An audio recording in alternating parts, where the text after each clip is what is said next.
Hello guys, gandang hapon sa lahat, and ito na naman tayo, balik na naman tayo sa reaction video guys na ating gagawin ngayon. And grabe guys, ang mga nangyari, no? And shout out sa mga Mikris supporters dyan. And I know na daming umiyak, daming nasaktan, daming kung ano pa ang mga kuro-kuro na mga nababasa natin ngayon, no? Basta ang daming nasaktan guys, ang daming umiyak kagabi, no? Mga supporters ng Mikris. At nagulat nga silang lahat, no, pati ako, no, nagulat din ako kasi actually nung nakaraang araw, may nabalitaan tayo, no, na meron daw vlog, no, si Krista na may bagong pinakilala. And or bago daw ila-love team, bagong love team kay kay Krista. So, yung opinion ko, at kasi hindi ko naman alam at yun naman ay narinig ko lang, no. Sabi ko ay malabo yata, no. Parang malabo kasi ilang months pa lang naman na hindi nag-vlog, no, ang Mikris. I think yung pinaka nila, yung last na kasihan lang yung birthday ni di ba, ni Krista. So ay sabi ko parang no, parang hindi yata. Sabi ko hindi ako maniwala na merong bagong ila-love team kay Krista. So kasi sabi ko natigil nga yung Mikris, no, yung tandem. Actually tandem naman sila, hindi naman love team no, yung tandem ng Mikris kasi nga si Krista is minor, no. So kaya na pahinto yung tandem ng Mikris. So hindi ako maniwala na merong bagong ila-love team or ipa-partner kay Krista, bagong ba, no? So ito na guys, ngayon guys, no, na-shock tayong lahat, pati ako, daming nag-comment, daming umiyak, daming nadismaya, no, sa vlog ni Kalingap Rab, no, sa kay Krista. Kasi yun nga, no, may bagong mukha. May mga bagong mukha po guys na pinakilala at syempre kay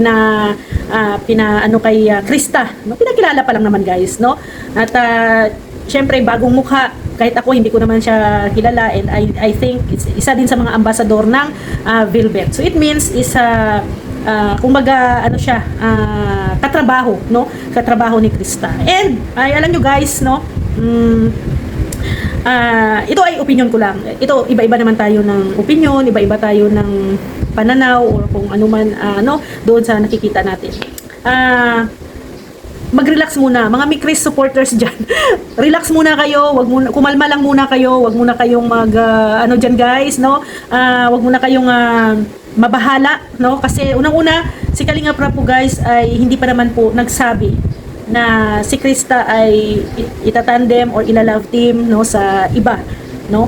So dito pinakilala lang naman, no, pinakilala lang siya yung si Guy, no, pinakilala lang siya kay Krista, pero hindi pa naman sila, wala pang official, no, wala pang official na sinabi si Kalingap Rab na ila-love team or itatandem si Krista. Kaya sa mga Mikris dyan, relax muna, no, ginhawa muna, no, inhale, exhale, wag muna kayong magalit, wag muna kayong dyan guys, no, at hintayin natin yung announcement ni Kalingap Rab. Pero ako sa tingin ko, no, sa pakiramdam ko, hindi si Krista itatandem or ila-love team, no, sa kahit kanino man. Kasi ito ay opinion ko lang. Kasi di ba nga na hinto ang ang tandem dahil nga is minor pa si Krista. So parang hindi pa right time, no, na magkakaroon ng tandem or love team si Krista. And sa vlog kagabi na nakita ko, sa bagay first meet pa lang naman, no, first meet pa lang naman nila dito sa channel ni Kalingap Rab, kasi off-cam sa Velvet ay nakikita naman po yan sila kasi magkatrabaho nga. So nagkita na yan sila, sabi nga nung birthday ni Krista. Kasi itong itong bagong pinakilala ni Kalingap Rab is talent din to. Alam ko parang talent din siya ng ALM or something basta, no. So ito ay opinion ko lang, ha. Sa base sa observation ko sa first meet nila, no. Ewan ko lang kung may mga nagdi-disagree dyan sa comment section ko, pero ito ay opinion ko, rerespetuhin natin ang lahat ng mga kumbaga opinion ng bawat isa, no. Kung may mga comment man dyan, positive, negative, respetuhin natin, lalo na ako din na bilang host, no, dito at channel ko naman to, so ako ay magsasalita din, magsasabi din ng aking opinion, pero ito ay base sa akin, ha, base lang po sa akin, walang ibang ito ay observation ko doon sa video kagabi ni Kalingap Rab na nung nag-meet, nag-usap, no, sila ni Krista. Sorry to say, pero parang walang spark guys. Parang wala akong makitang ano sa kanila, yung parang yung tandem, kung if ever na magkakaroon sila ng tandem, parang wala akong makitang spark, or hindi ko alam kung gagana or lalakas, no, o lalakas ang kanilang magiging tandem ni Krista. Iba pa rin ang aura ni Mikoy, no, hindi ko alam. Hindi ko alam sa inyo guys pero sa akin kahit na sabihin natin na oo, si Igay ay medyo bata at mas kalibel ni Krista, unlike kay Mikoy na medyo adult, no, si Mikoy kaysa kay Krista. Pero kung sa face lock naman kung sa face lock naman ni Mikoy at saka yung bagong guy, ang laki ng advantage, no? At saka si Mikoy kasi hindi mo makitaan na nasa 30s na siya eh. Actually kung si Mikoy makikitaan mo siya nasa 20s pa rin kasi ang mukha kasi ni Mikoy is baby face. At iba pa rin yung aura, iba ang dating talaga ni Mikoy, no? Iba ang kanyang dating. So, doon sa comment section, kahit na sa Facebook, ang dami kong nababasa na dismaya sila kay Kalinga Prab. Grabe, may nabasa pa akong comment na if ever daw na magkatotoo itong or ipupush itong tandem na to, no, itong bagong namit or pinakilala kay Krista. So, mawawala na daw sila ng gana sa Kalingap, no? Parang napatunayan daw na totoo yung mga sinasabi ng mga antay. Yun yung mga nababasa ko guys sa Facebook, yun ang mga kumakalat.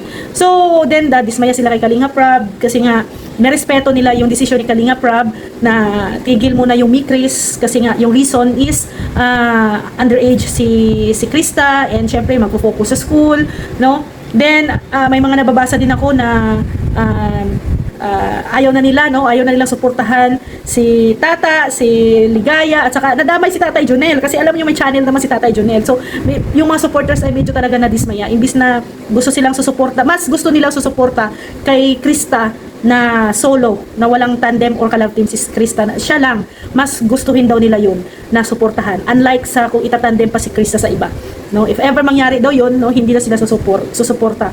So ganyan guys, no, ganyan yung mga viewers na sobrang mahal na mahal kayo, no, mahal na mahal tayo.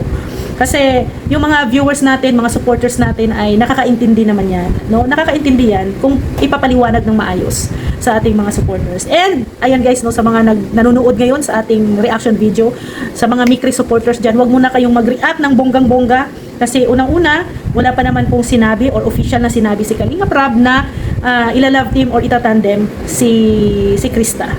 No, wag muna tayong mag-react. Pero kung pipiliin tayo, 'di ba, kung papipiliin tayo, ako honestly, no, na sasabihin ko to sa honest na opinion, no, much better na magsulo muna si Krista, no?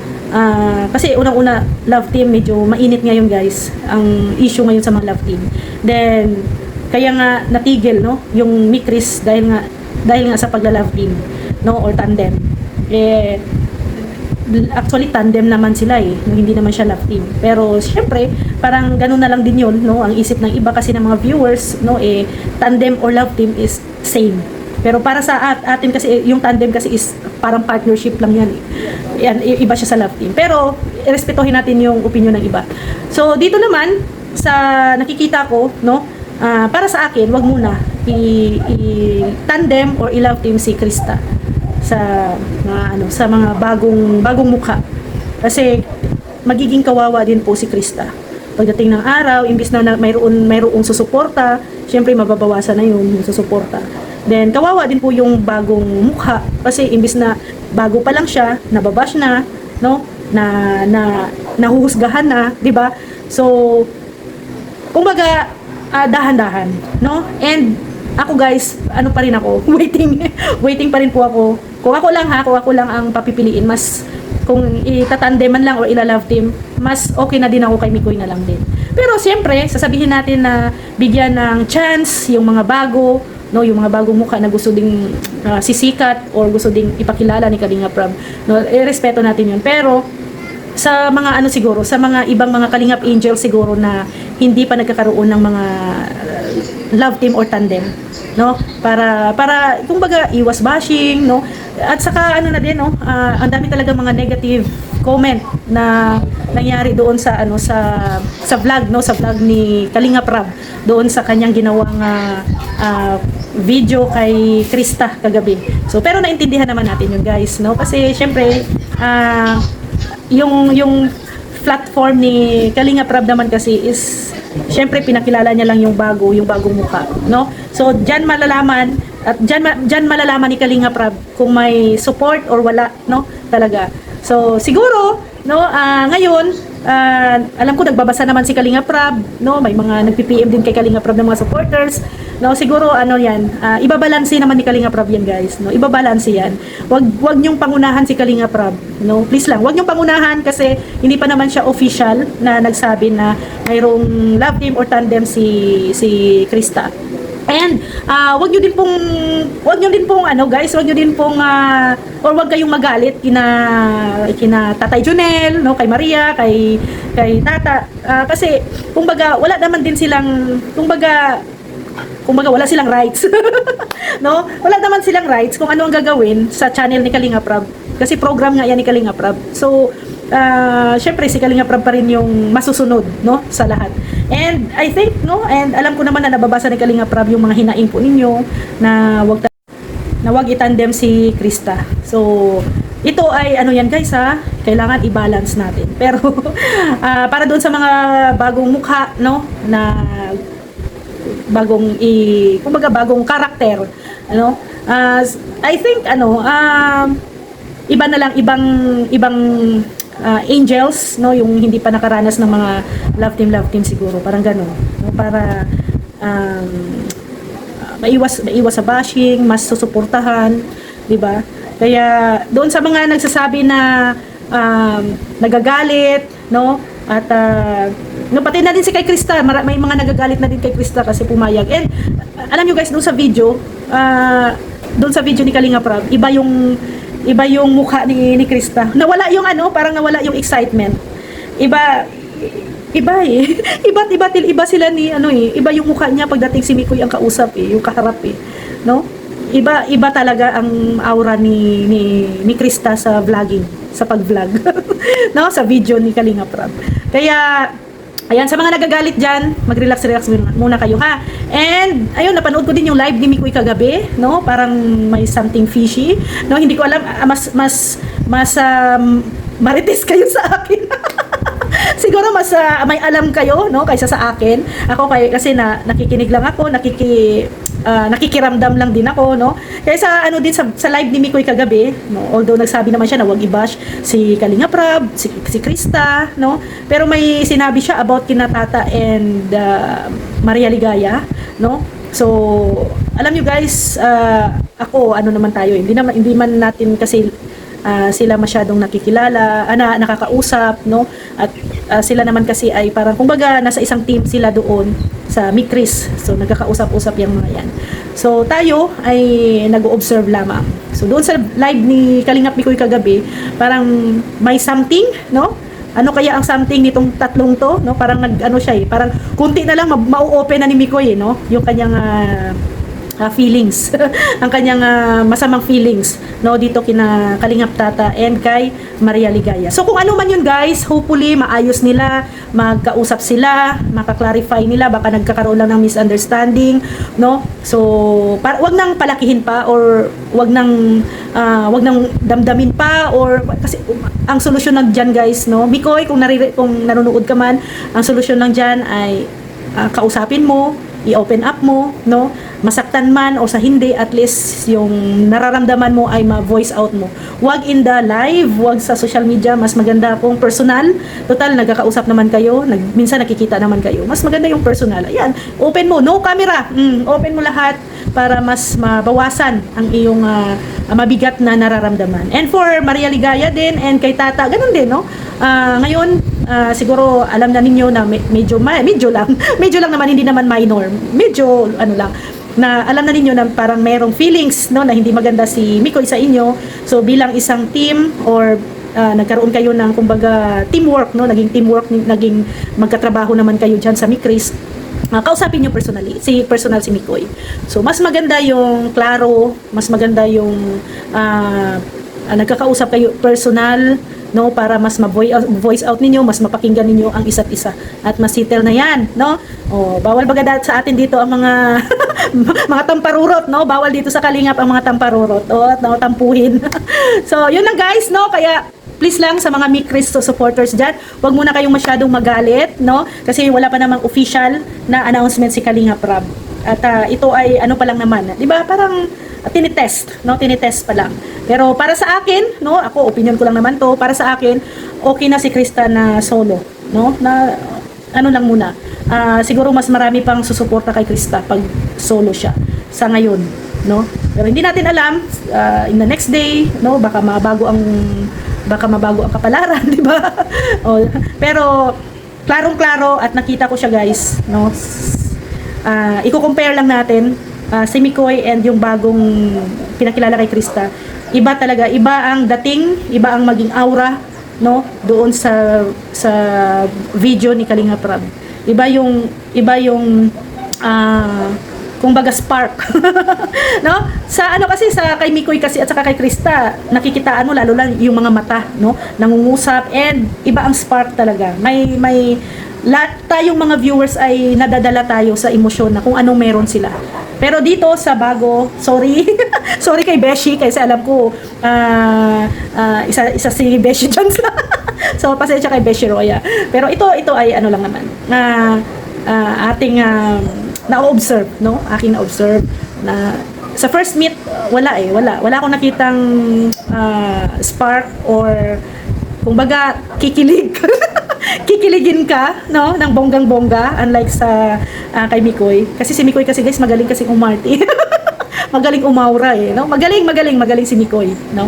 And dito sa bago naman, syempre baguhan, hindi pa masyadong bihasa dito sa social media, medyo may mahiyain pa sa camera. So iba, no, iba ang ano. So marami namang mga Kalingap Angels na wala pang mga ano guys, mga love team, no, marami pa.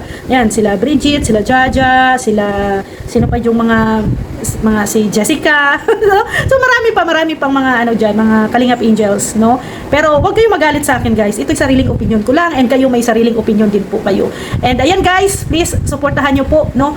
Kung sa mga hindi pa po nakapanood ng video ni Kalingap Rab, no, dito sa topic ko na to, ay puntahan niyo po ang channel ni Kalingap Rab para mas lalo niyo po maintindihan, maunawaan kung ano po yung mga sinasabi ko, kung bakit, no, nakitaan ko na walang spark or walang kilig na nararamdaman, no, ang viewers dito. So, please, puntahan nyo ang channel ni Kalingap Rab, suportahan nyo po. Huwag po kayong magalit, no? At kasi hintayin natin ang announcement ni Kalingap Rab sa nangyaring ito. And of course, huwag nyo pong kalimutan, Kuya Val Santos Matubang, Ate Edna Vlogs, and syempre, ang ating channel po guys, no? At mga channel ng mga Kalingap Partners. So maraming salamat and have a nice day. Ito'y opinion ko lang, walang magagalit. Thank you, God bless, and have a nice day.